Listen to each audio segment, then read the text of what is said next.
What's up, guys? Welcome back to the channel. Boozer here. Thanks for stopping by. Today's video, we are on the test server here today, and I want to talk to you guys about the upcoming Fabian Fusion.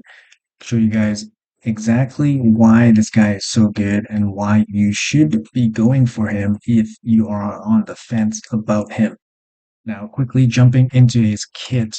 I know you guys have heard tons about his kit already, but I want to go over it real quick here if you guys are not aware. The Fabian here, he has the speed in all ores battle, which is really good just for like general purpose use, not even just for arena. I'm talking about just general PvE use as well.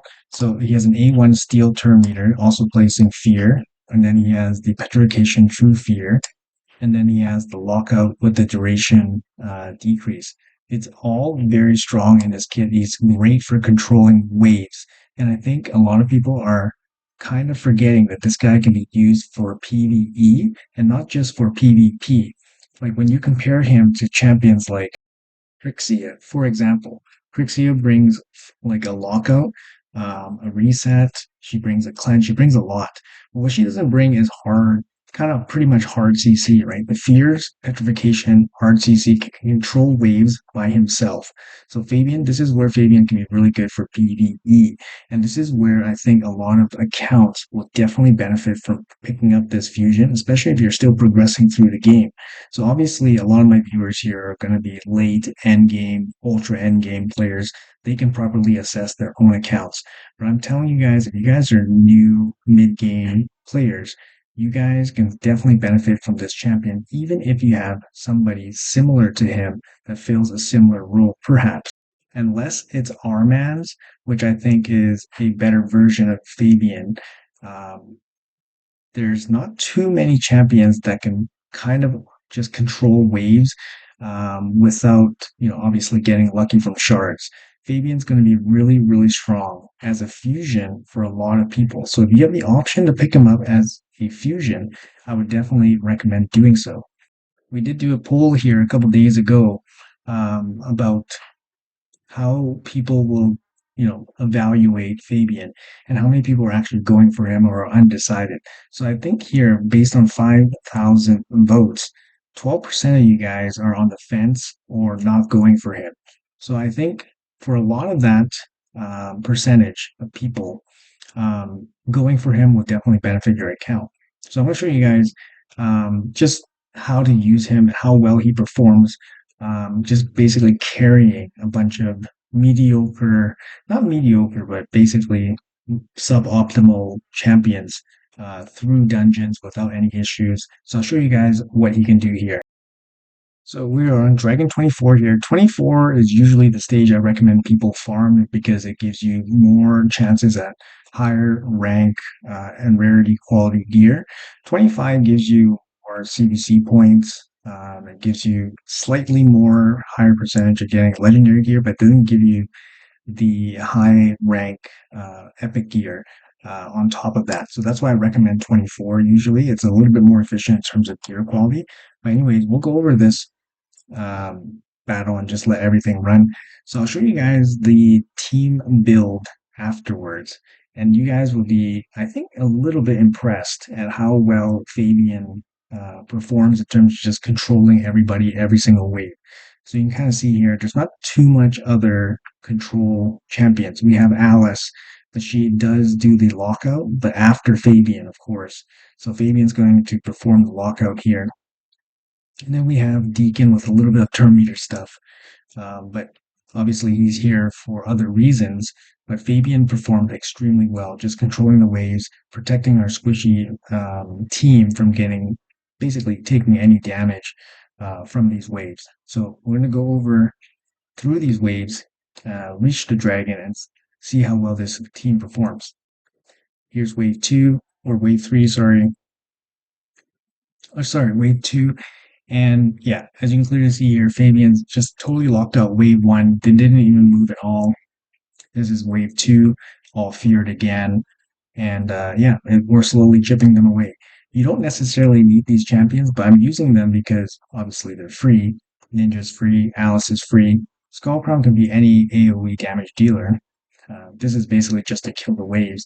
We did just take one hit there, but you can kind of see when they do break out of the fear, Fabian comes back in with the A2 and petrifies them. That's kind of like the inherent drawback of Fabian is that the fear is not 100% lockdown, but still performs extremely well, especially if you bring some kind of healer or a reviver as a backup. Like for example, Silver Drakes. If you have Silver Drakes, definitely a great option to bring with Fabian, just in case something goes really wrong. Here, we're going to quickly touch upon the dragon. It's going to be no issues at all. Obviously, Fabian's not going to be very good against the dragon, but to get this team to the dragon without any reviver or anything like that, um, yeah, it's just massive. So here, it doesn't really matter what happens to the dragon. We should have enough to take him out because we do have Ninja here, because Ninja's, a great boss killer and all that. But yeah, should be no issues here. Just finishing off the fight here real quick. Swing for Ninja to get the Hailburn back. Nobody here really does a lot of damage against the dragon. It's all War Master or Hailburns from Ninja. Ninja has Brimstone. And yeah, nobody else is doing really anything against this boss. And is he down? All right, there you go. So about 3 minutes, we're on 24. But yeah, you can kind of see here we don't have any, crazy damage dealer, right? But I'll show you guys the gear afterwards, and you guys can be the judge of everything. The other place where Fabian can be really, really good, like I said, wave content. We're not even going to be focusing on arena because we kind of know that he's going to be really, really good in arena. But another place where he's really good is actually Doom Tower. So if you guys are still progressing through Doom Tower, this guy's going to be massive for you. So I'm just going to let this run in the background for a little bit. But you can kind of see here, he locks out the first wave without any issues. He comes back in with the A2, and they're basically super locked down. They have a 50% chance of breaking through the fear, and then they're just going to use an A1. So at this point, you can kind of just bring in a bunch of damage dealers and plow through the waves, right? So at this point, you can just chip away at them. Obviously, if you're still progressing through the game with like a mid-game account, you're not going to have insane damage dealers, and this team is going to accurately reflect more mid-game players, I would say. But I'll show you guys the gear after this stage here, and you guys can definitely just use some of these like pointers in terms of just overall team building strategy here, right? Obviously, you bring the AoE decreased defense. Um, Deacon's really good because he brings Leech. That's really solid. So fully locked out, remove all their buffs. Really, really nice. Obviously, the War Chief here a little bit problematic because he does have to reflect. Oh, actually, he doesn't have reflect anymore because of his recent buff, I guess.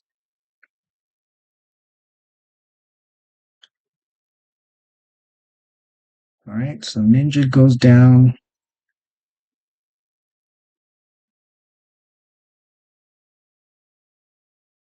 And then down to the last wave here. Everybody's locked out. And then petrified. Everybody's feared.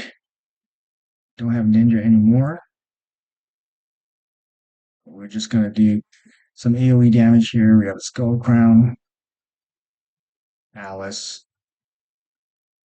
Infinity is not good for Alice here, so we need Skull Crown to kind of carry.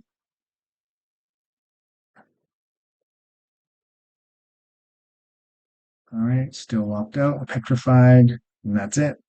All she wrote. We did lose Ninja. Ninja is negative affinity and all that. So he went down, but basically you guys kind of get the idea. So there are some areas where we didn't really talk about.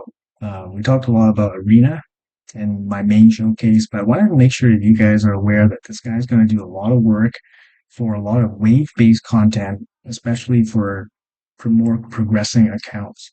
So I'm going to go through the champions here that I used. You guys might be impressed at the gear levels that we were using it. So here we have Fabian. Fabian's 250 speed with 350 accuracy, and that's about it. You can kind of check out his survivability stats. Not really there. We do have the 5-star blessing on him. tempo chains. I mean, it's not going to be super relevant against the waves that we were playing against. Also, keep in mind that wave-based PvE content, usually they don't have any buffs. So they're going to have no buffs after the A3 very often, which means Fabian's going to get an extra turn. So lots of value in his A3 there. But yeah, basically my Fabian has like no gear. My goal was to aim for about 200, 250 speed, about 300 accuracy. That should be enough to get you through most of Doom Tower until the very end of Doom Tower, where you need probably at least 250 speed and closer to 400 accuracy to land everything. Masteries here, same masteries that I've used in my arena showcase. Eagle Eye is the most important one. This one, Master Hexter, petrification doesn't work. I did make a mistake and say petrification worked, but it does not extend petrification. You'd probably be better off taking a sniper. Sniper and Master Hexer both do nothing, but sniper has a better chance of doing something, maybe in a future build or something. But yeah, so that's Fabian. And then you can check out the gear on the rest of the team here. So we got Ninja, about 225 speed. He is crit capped with 325 accuracy. Stats are here. Um, yeah, I mean, he's not doing crazy damage. No Savage Set, no Ignore defense, no Relics. He does have Brimstone, which is pretty important. He does have Brimstone fully booked. He does have War Master, which chips in some boss damage against the dragon and all that. But yeah, like pretty minimal gearing. Just hit the right stats. If he had a regeneration set, he can easily like solo higher levels of dragon. For Deacon, I wanted him to go, near first. He's a little bit more HP, 240 speed, 271 accuracy. He has War Master. He has Cruelty. He doesn't have a relic. Like these are pretty bare bones stats here. But for support, it's not too hard to build him out like this. Here's my skull crown. Like you guys can kind of determine whether she's insane or not. She has a one cruel set for the ignore defense. She's pretty slow. She's crit capped. She has crit damage. 6k attack. I mean, no relic, cruelty, helm smasher. So you guys can be the judge of how insane this build is for damage. And then lastly, we have Alice. You know, there's no ignore defense on her in her build here, right? So we're just running 200 speed, crit capped, some crit damage, 300 accuracy, helm smasher, no blessing. It's not insane, and they were doing just fine through the waves, right? If you have a stronger damage dealer, you're going to plow through those waves even faster, and Fabian's going to do an even better job of keeping control of the waves, right? Because if you have a stronger damage dealer, you can clear the waves before any of the fear breaking happens, which means Fabian is doing a better job at his job. So I just chose this team just because it's kind of more accessible. 2 login champion, 2 epics, and then Fabian. So if you guys are on the fence about getting Fabian as a new or mid-game player, I highly recommend going for him. He's going to help you guys a lot. Think about Siege as well. He's going to be really good there because you have more options for Siege. The speed aura in all battles is very nice and useful. Um, Obviously, places like Centranos is going to be really good. And obviously, in Arena, having some more options is very good. So I highly, highly suggest that you guys definitely go for this guy as an option. If you guys are saying he's not as good as Arman's, if we're comparing a champion to Arman's, which is basically like a broken champion, I would say he's a pretty good champion. And passing, a really, really good champion like Fabian, um, because you have one better champion like Arman's, I don't think is a super, super strong argument, to be honest. So, anyways, guys, hopefully this video showed you guys what he can do with basically minimal gear and basically no support. He's a great champion. Don't be fooled by his affinity obviously is an issue, but same thing with Arman's. He has an affinity issue as well. but it just so happens that in the meta, Magic is more favorable than Spirit. But it is what it is. Doesn't mean that Fabian is a bad champion or anything like that. It's still very, very insane. But yeah. Anyways, guys, hopefully you guys enjoyed this video. Hopefully you guys are having a good weekend, and hopefully you guys are prepared for the upcoming fusion on March 10th. Let me know in the comments below what you guys think, and I'll see you guys in the next one.